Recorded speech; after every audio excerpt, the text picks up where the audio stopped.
title is sort of clickbait. I don't really believe in the supernatural. The word implies that there is something beyond nature, and I don't really believe that. Everything that happens within nature, whether we understand it or not. I think it's hubris to think that just because we don't understand something, that means that it exists outside of nature.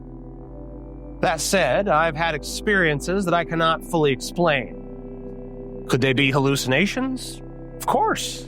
Absolutely they could. Could they be cognitive biases? Absolutely. Could they be other phenomena that we don't yet understand? I don't see why not. Well, let's start with the night visitations that occurred when I was a child and a teenager. One night, when I was about 8 years old, I awoke to see a hooded figure moving across the bedroom. My heart started pounding in terror, and I watched as it slowly crept across the room, and it disappeared into a windowed alcove. I spent the rest of the night staring at that alcove. I was basically paralyzed with fear, waiting for the figure to reemerge. And yet, the morning light came, and I eventually found the courage to go investigate, and I discovered that there was nothing there.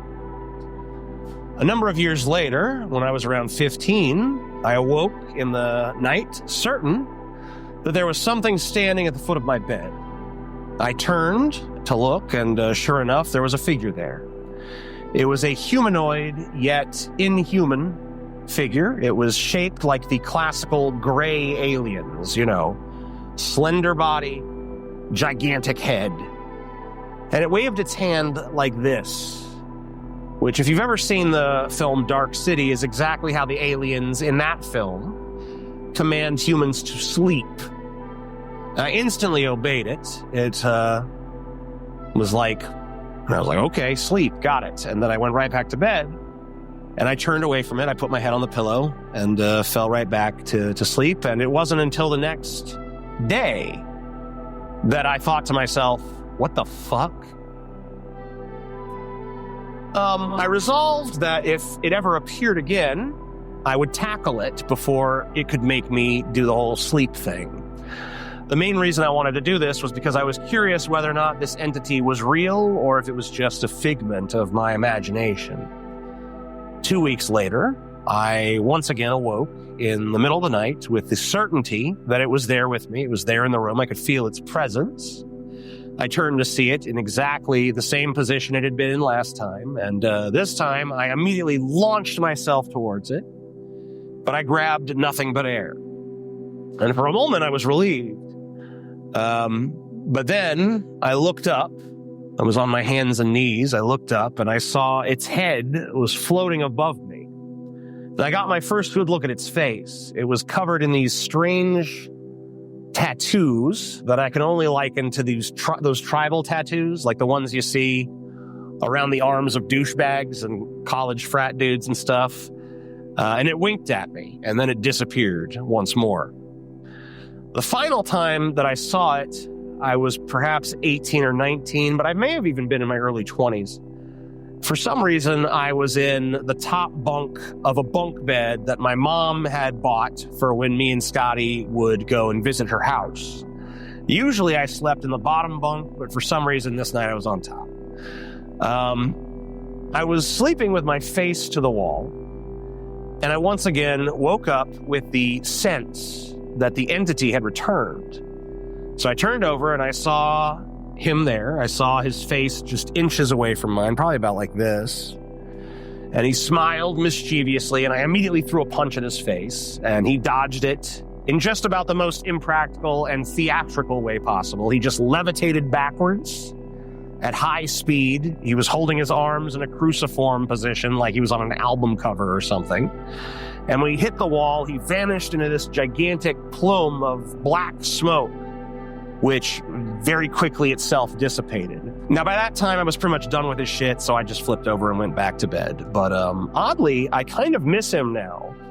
These experiences could be attributed to a phenomenon known as hypnopompic hallucinations, which is when your brain is caught between wakefulness and sleep, and it basically brings some of the dream, logic or dream conjuring into the real world, or at least into your waking perception. And it's a well-documented effect. It's often associated with sleep paralysis, which I do suffer from. But the odd thing is that in every instance of encountering this entity, I had no paralysis whatsoever. Nonetheless, it does fit the pattern of hypnopompic hallucination in many ways, like the vividness, the timing of it, of course, because I was coming out of sleep in each of these instances. There was also the feeling of certainty in the moment, followed by confusion in the morning. But what doesn't really fit is the personality of the entity or the nature of the visuals. Because most sleep paralysis experiences involve shadow people, sort of amorphous blobs of darkness that tend to loom, suffocate, and terrify. But this guy, he was playful. He had a sense of humor. He had a personality. He winked at me. He dodged my punch. He vanished into big plumes of smoke like a stage magician. So he was not just this vague, shadowy presence. He had features and he had flair. And that's what makes me kind of second-guess the purely neurological explanation. It wasn't just my brain throwing random images at me. I mean, it could have been. But it felt consistent over the years, like a recurring character in a story that I didn't exactly sign up for. I think if he showed up again now, I'd almost greet him as an old friend. I'd be like, hey, buddy, what you been up to? There was another incident that happened when I was about 18. It was also right when I was coming out of sleep. But this incident happened in the morning, in the broad daylight. I was laying in bed when I was awakened by this very sharp, high-pitched tone. It was like...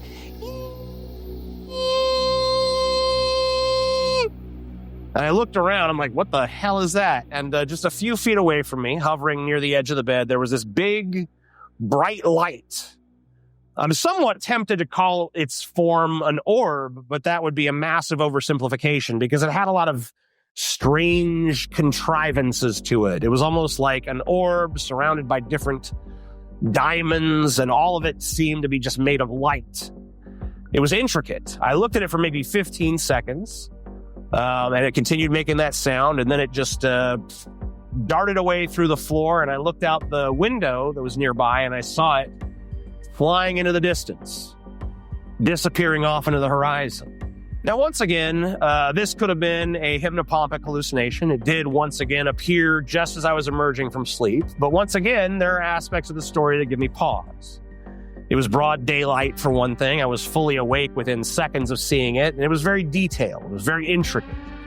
Most hypnopompic hallucinations are vague, shadowy, and fleeting, more impressionistic than precise. But this thing was very complicated. It wasn't just a blob. It had structure. It had components. It had parts that didn't quite make sense. Now, rationally, I know that perception is a fragile thing. The brain can conjure patterns and sounds and lights. It can stitch together experiences that feel more real than real. But this one still kind of bugs me. Because if I had a way to describe what I saw in the most honest way possible, I would not say it was dreamlike. I would not say it was ethereal. I would say it was a machine, a tiny, intricate, unknowable machine. And then, of course, there was the sound, that piercing high-pitched tone. I don't know if it was coming from the thing itself or if it was just something my brain associated with it, but it was there. And when it shot through the floor and I saw it zoom away through the window, it wasn't like a dream dissolving. It moved with purpose and it was obstructed the moment you would naturally expect a thing like that to be obstructed. Now, none of that means it wasn't a hallucination. It obviously could have been. It probably was. Yet, can I say that with absolute certainty? I think that it'd be intellectually dishonest to pretend I know for sure. I can come up with rational explanations. I can cite different sleep phenomena. I can talk about how the mind fills gaps with familiar imagery, but at the end of the day, I was there and it didn't feel like a hallucination. It felt real. But then again, I suppose hallucinations often feel real. But does that mean I should dismiss it outright? I mean, if someone else told me the story, I would probably assume it was just some weird trick of perception or an overactive imagination. But when it happens to you, When you see something that doesn't quite make sense, when your rational mind can't quite shake the feeling that it was something, even if you don't know what, I mean, that tends to linger a little bit. Now, the next one is really stupid, but it's also something that happened when I was wide awake. This is not like the other stories where it's like I just came out of sleep. I don't even know what age I was. I was maybe 8 or 9, and I looked through one of the windows of my house into the backyard, and I saw a train moving through the yard. I could see it as clearly as I'm seeing this camera right in front of me right now. It was an old locomotive, like something straight out of a Western. It was going right through the backyard where, of course, there were no train tracks. I looked behind me because I'm almost like this has to be like a reflection or something, and there was no train on the television set or anything like that. And I looked back and it was still there. It was still crystal clear. And I watched it for another minute or two as it just passed by entirely. I told my mom about it afterwards, and she told me that a train actually did used to pass through our neighborhood a long time ago. And later on, I even found some of the dilapidated old tracks in the woods. I don't even know how to begin explaining that experience. I suppose it could be chalked up to an active childhood imagination. The thing is, though, while I am pretty imaginative, especially as a child, I've never really been a strong visualizer. Like, I don't see things in my mind's eye the way that some people do. If I try to imagine an apple, I don't get, like, some crisp, vivid, detailed image in my head. I just know what an apple looks like. I mean, I can give it detail. I can cover it in, like, a smattering of dew. I can give it a bruise on one side. I can flip it upside down. But I can't actually see any of that. It's just more information about what the apple is. Even my dreams are often murky. I dream mostly in black, with locations and forms being little more than vague insinuations in the darkness. That being said, I have occasionally had dreams so realistic that they were indistinguishable from the waking world, but that's kind of rare for me. The point I'm getting at here is that my brain doesn't usually generate highly detailed, crystal clear visuals, even in dreams. So the fact that I saw this train with absolute clarity moving through my backyard for a full minute or two makes it stand out more than anything else I've ever experienced, even if it's like a stupid fucking ghost train. Like, it wasn't a flicker of light or a trick of the eye. It wasn't some momentary blur that vanished when I blinked. It was a train in full motion passing by as though it had every right to be there. And the weird thing is, I wasn't really scared of it. I wasn't even particularly shocked. I just kind of stood there watching it and thinking, like, well, that's weird, but not in a way that made me doubt my sanity. I wish this experience was something cooler and less corny than a ridiculous goddamn ghost train, but what do you do? These next two I'm not even sure I should include because I'm pretty comfortable just dismissing them outright.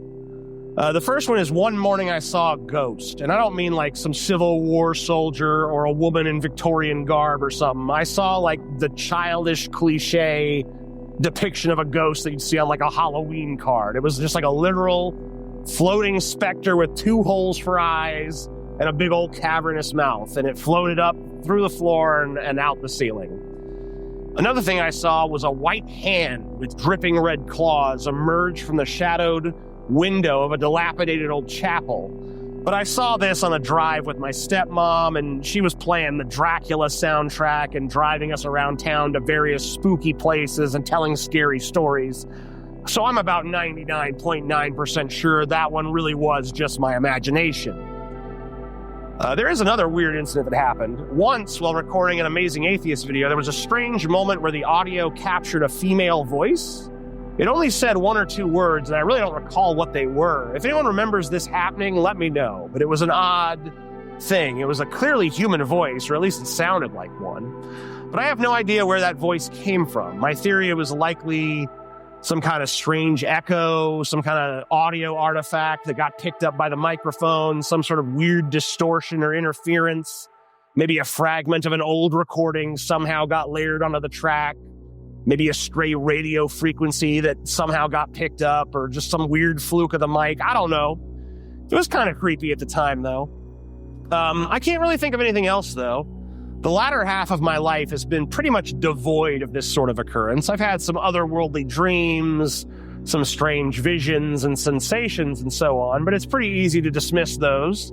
those sorts of things as just belonging purely to the realm of the psychological, no matter how imbued with importance they were and are to me at the time. So we won't delve into those here. I wanted this to just be a recollection of the moments in my life when you could say that reality felt like it had glitched. You know, a hiccup, a tear at the seams, the moment where I stopped and thought, well, that doesn't make any sense. And while I can explain away most of them with a mix of logic and psychology and a little bit of self-awareness about how unreliable perception can be, that doesn't erase the feeling of them. That's the thing about experiences like this. You can rationalize them all you want, but they do leave an imprint. A weird little wrinkle in your mind, a little whisper that just says, well, what if? I don't claim to have any answers, but I do have questions. And I think that's where all this kind of belongs. I think this belongs in the realm of questions. I guess, though, that I'm sidestepping maybe a question you have, which is, what do I really believe about these events? Because I could tell you the skeptical angle. I could tell you that I rationally recognize that there are explanations for these things within the realm of the purely documentable. But what do I really believe about them? In my heart of hearts, what do I really think happened? And I could tell you, but my beliefs really only matter to me. I mean, you have no evidence of any of these things. It'd be silly to try to change your worldview based on my experiences, especially when rational explanations exist.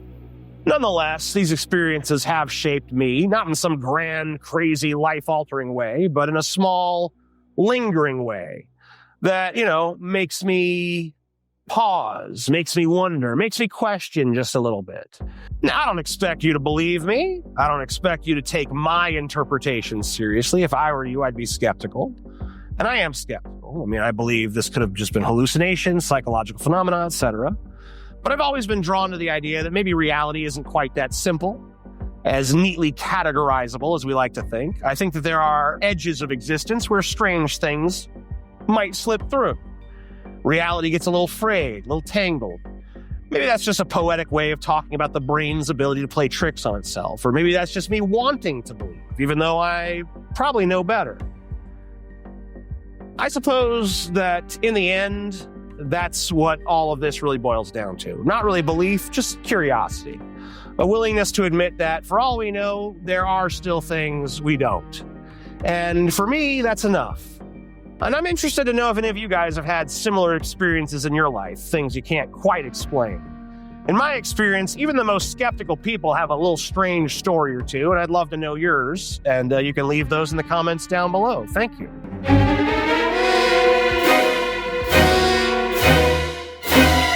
Foolish mortals, how dare you disturb me in this crucial hour when my plans are almost at their dark fruition?